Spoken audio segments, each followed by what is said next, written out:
Welcome to the Alpine Church of Spiritual Living this morning. I'm going to be reading the thought for the week, and those of you in the room can join me as I get down to the bottom. As we start a new month with fall in the air, the theme will be bringing in the harvest, and this week's message is planting seeds. I'm sure we're all familiar with the planting and harvesting process in life. We all know that if we want to receive a crop of corn, we'd best plant corn seeds.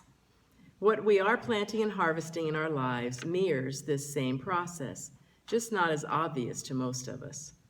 Galatians 5:22 reads, "But the fruits of the Spirit are love, joy, peace, patience, gentleness, goodness, faith, meekness, self-control. There is no law against these. Let us therefore live in the Spirit and surrender to the Spirit." The Spirit that is living and breathing us is the holiest of holies. It is the fairest of the fair. It is the Alpha and Omega. It is infinite and eternal. Why would we not want to live in and surrender to it? Wouldn't we all want to harvest its fruits of love, joy, peace, etc.? Then we must be cognizant of planting ourselves in its care and nature. Surrendering to the Spirit within is a moment-by-moment process. Having our ear and heart attuned to that still small voice beckoning us forward is not for the faint of heart. It takes a continual release of the old and the past to live and bring forth Spirit's fruits. Let's start with the intention each day to plant seeds of kindness for self and others. Let's plant seeds of compassion and caring. Let's plant seeds of confidence and faith in our greater yet to be. Let's hone our skills to continually improve and do our best at whatever project or process is before us, knowing that which is within me is greater than anything that is without. Say with me, my deepest intentions of living in and through the Spirit are now planted deep in my soul. My life reflects its fruits as I sing its praises and follow its loving guidance and direction. I live in the now and am ever so grateful.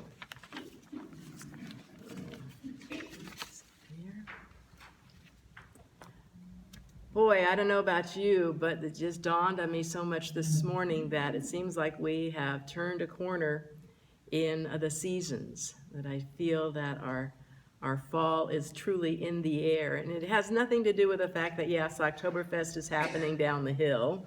It's more of a shift of the energy that is happening. I don't know if you sense it. Do you feel it, that the change is happening here? Our theme this month, as I wrote in the thought for the week, is bringing in the harvest. And we do realize, I'm trusting, that we are planting seeds, just like we heard Daniel Nahmod's song this morning, that we are planting the seeds of our life, moment by moment. Whether we are conscious of it or not, we are the ones that are planting those seeds, and we will be reaping the harvest.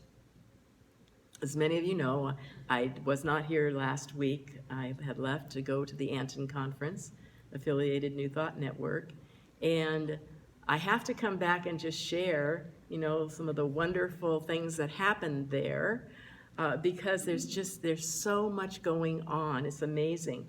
We celebrated the 30th anniversary of the affiliated New Thought Network this year at the conference, and there were about 75 people that attended in person, and I don't know how many more attended online on Zoom.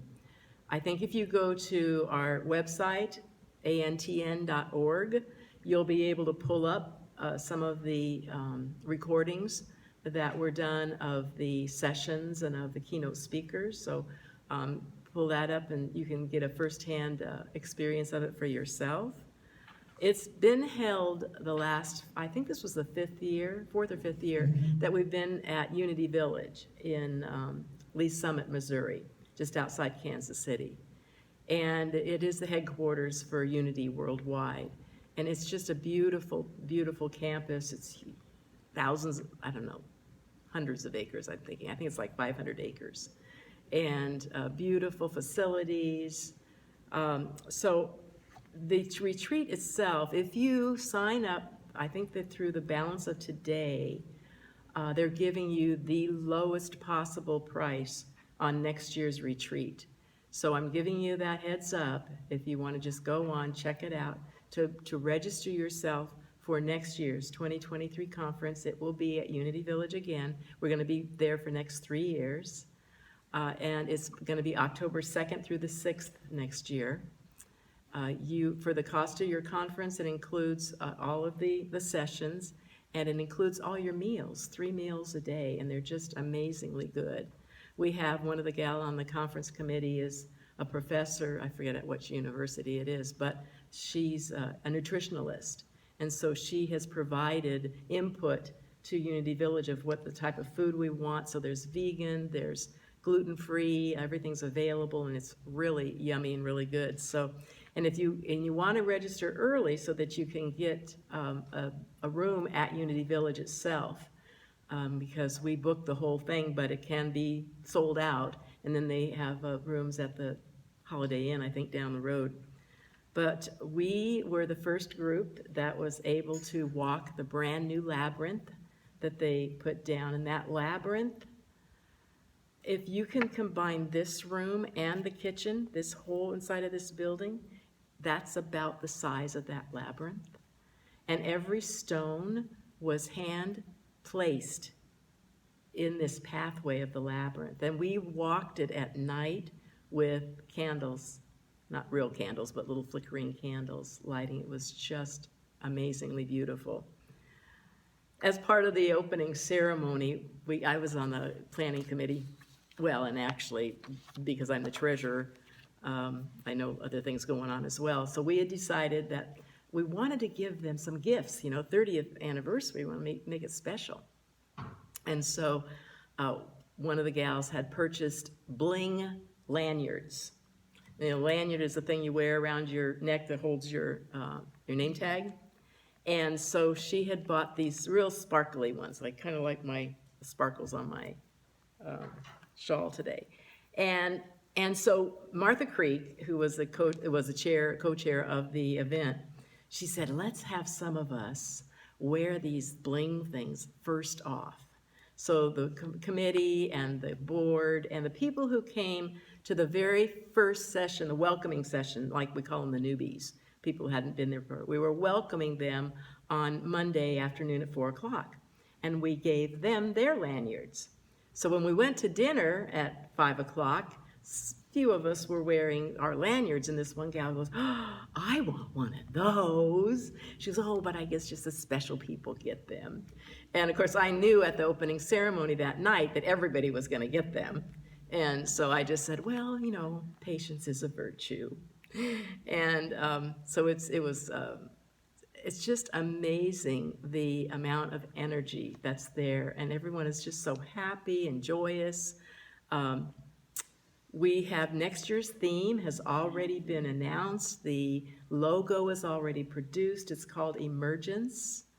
And as I was reading The Science of Mind this month, the fellow who wrote the daily messages, really struck me as someone who I thought would be a good candidate for next year's conference, because he's a national speaker. And since I'm on the committee, I've been asked to think about who do we want to have for next year. And his name is Jeffon Seeley. And he just wrote some wonderful messages in September. So I texted Martha Creek, who's in charge of the retreat now. We used to call it a conference, now we call it a retreat. And I told her about this Jeffon Seeley. Maybe we should consider him for next year as a keynote. And she came back and said, great minds think alike. He's already booked. And I said, and she said, and Daniel Namod is going to be doing all of our music. And so you just heard him, who he is. And so he's going to be the music director this next year rather. So we have a very good program already started for next year. So I'm trying to talk it up here, guys. Get your bestie or somebody to come with you so you can share a room, very reasonably priced. And and do make plans to come. You will not be disappointed.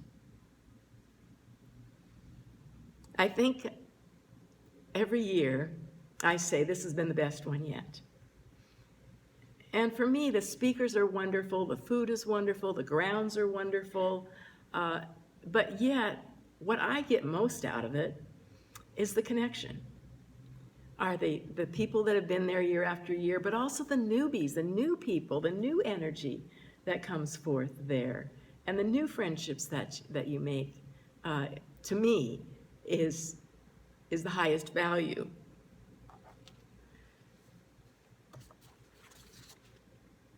So we had decided, since we've been coming to Unity now for several years, that as a board and as a retreat committee, we wanted to reach out to the people in the community, not just be a little isolated, wonderful thing happening at Unity Village, but we wanted to reach out to people in the community. And so Jerry Troyer, who is our president of Anton, found a organization called Hillcrest, and they give transitional housing and education and support to young adults, 18 to 25-year-olds in the area. And so on the first night, on Monday night, we did a collection. And we raised over $3,000 to give to them. Wednesday night, we had a talent show, which we do typically, and we had stand-up comedians. This one gal, who is a minister now, was literally a professional stand-up comic before she entered ministerial, and so she gave her bit, but she did do some pre-qualifying, saying, you know, my humor is a little off color at times. And so she gave us that heads up before she started. But we had all sorts of different people doing talents of this or that, singing. I read a couple poems. I sang my Lacy Shoelace song. And there was one guy that gets up there, and he did this last year too. So he asked if who had not been last year, somebody new in the audience. So he got 2 volunteers to go up in front. And he had a stick. It was about, I'd say, 5 feet long, that he had each of them hold one end of it. And so they were standing there facing each other and holding the stick in between them. And he was saying how this is a candy store. These 2 people are the pillars of the candy store, and this stick was the counter of where he was going to sell his candy from. And so here comes in a gal that he had pre-planned, you know, giving her the heads up of what to say. And so she goes in and asks, she stands up there, she goes, I'd like a Milky Way, please. And he's looking all around. He goes, oh, I don't have a Milky Way, but I have these lemon Oreo cookies. And she says, no, I don't want a cookie. I want some candy. I'll take a Snickers bar. And he looks all around, can't find any Snickers bar. No, but I have this lemon Oreo cookie. And no, I don't want that. And she keeps asking for this. He never has it, doesn't have it. And so finally she goes, I thought this was a candy store. How come you don't have any candy here? And he says, well, I don't know. All I have are 2 suckers on a stick.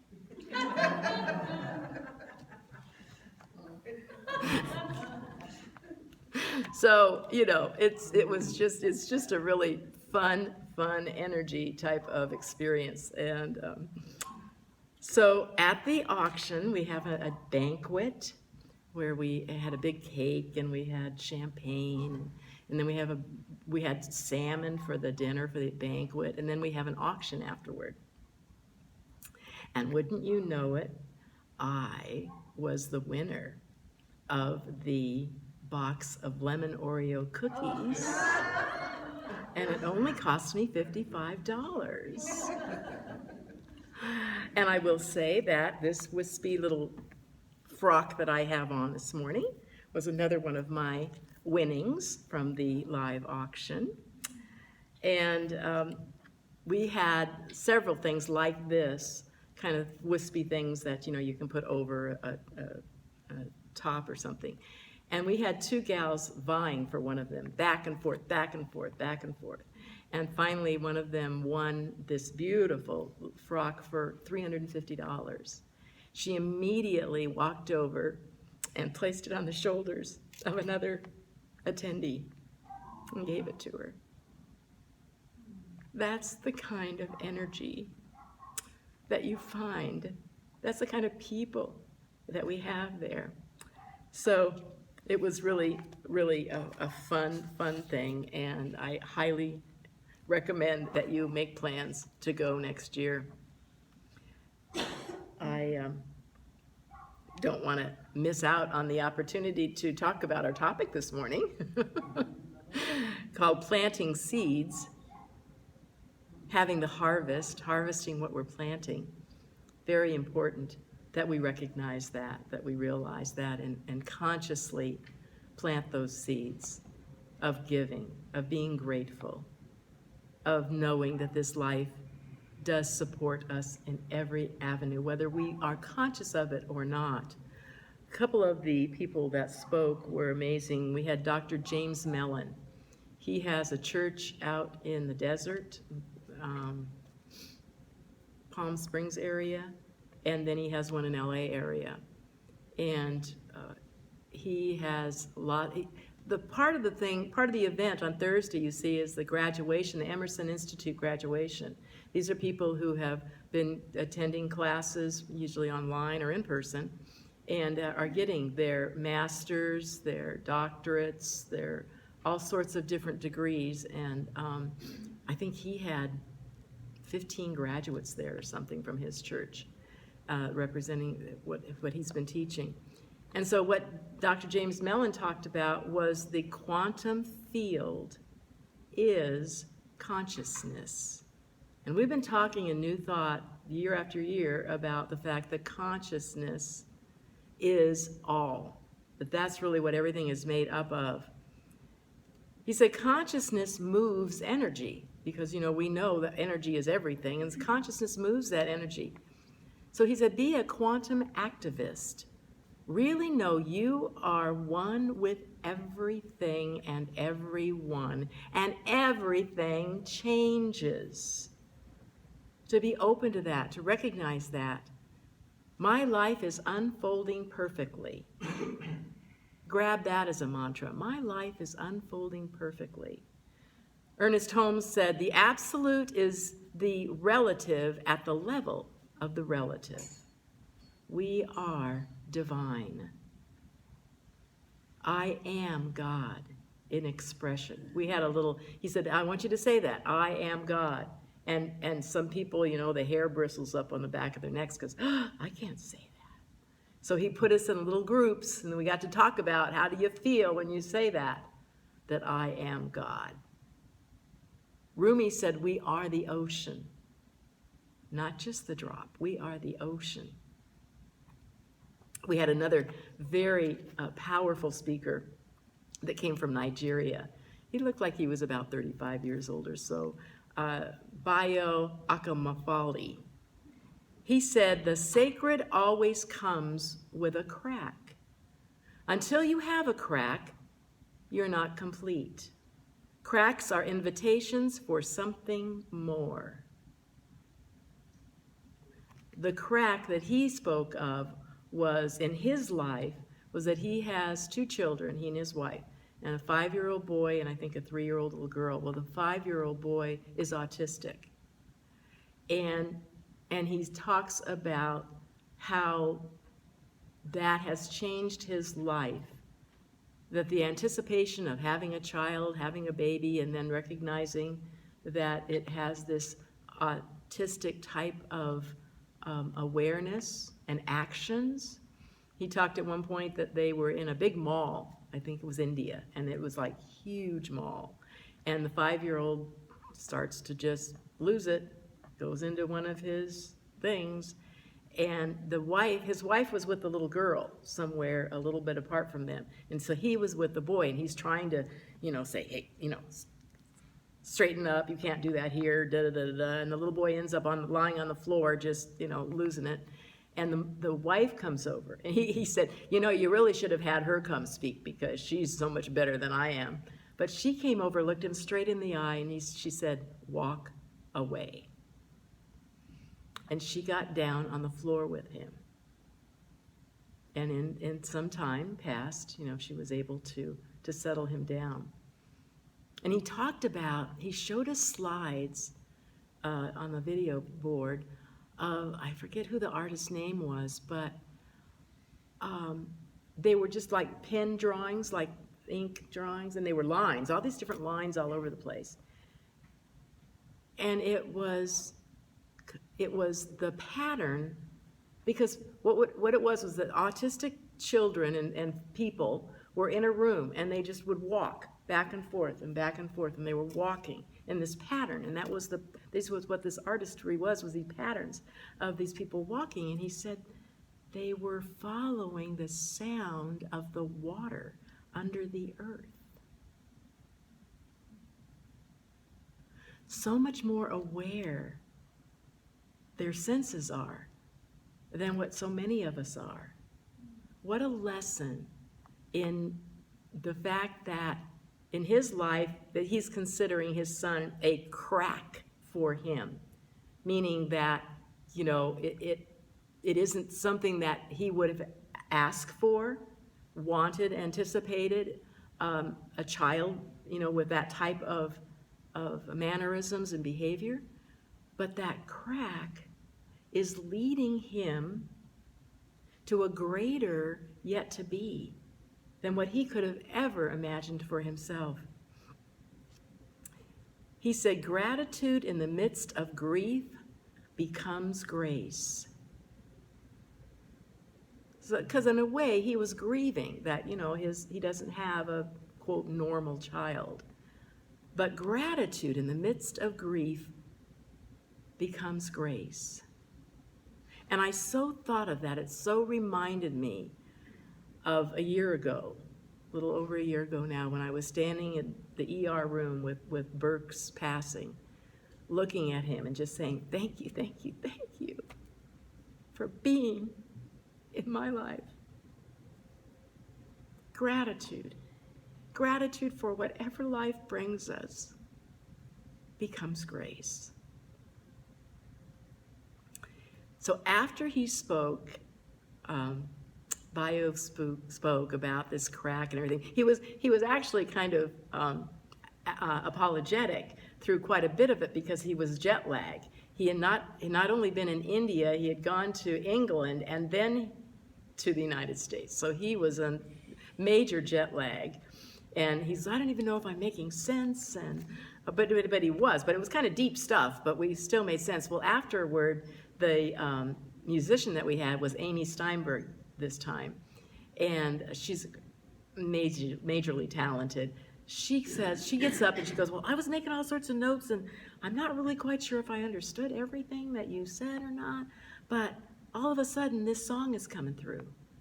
She sat down at that keyboard and she just, in an instant, made up this whole song, brought in different things that he had said in his talk. The tune was totally original, and it was amazing, just fantastic how she was able to just share spontaneously what she got from the talk, and it was wonderful. So I want us to be aware that this life is for us at every moment. When we have that sort of attitude, when we are able to stay in the present moment, not going back to the past, not going to the future, but staying right here and right now. And I know that there are times when I feel alone, I feel questioning, I feel unsupported. I think that's just a human condition that all of us at times experience. And so I have this little poem that comes up in my head, and it's the voice of God talking to me. And I wanted to share with you what it says. It says, "Let me be with you, come day or come night. Let me be with you, come wrong or come right. Let me be with you in your coming and your going. Let me be with you when it's raining or when it's snowing. Let me be with you through all of your trials. Let me be with you mile after mile. Let me be with you when you're laughing and when you're crying. Let me be with you when you're living and when you're dying. For as you let me, I will bring you home and be your guide, so you are never alone. There is no separation from the divine when we allow it to come in and be us. We can separate ourselves from it. We can question. We can be all those things. But that divine, in my thinking and in my recognition, wants so much for us to realize it in our lives. I'm starting another class with Martha Creek on letting go, starting over the book again. And she said something I thought that was very poignant in our last class. Instead of let go, change it to let be. Just let be. Let life be. Think about that mother that got down on the floor, supporting, giving that support to that child. We all have that availability of spirit wanting to join us wherever we are. If we don't shut it out, if we recognize it, if we love it within ourselves, and we see that light of love in each and every person's eyes, no matter how they're acting, no matter what they're saying, we are here to be and extend that light of love. So do that this coming week. Be joyous, be grateful for it all. Look for the cracks and how you're going to grow from them. Love you. Namaste.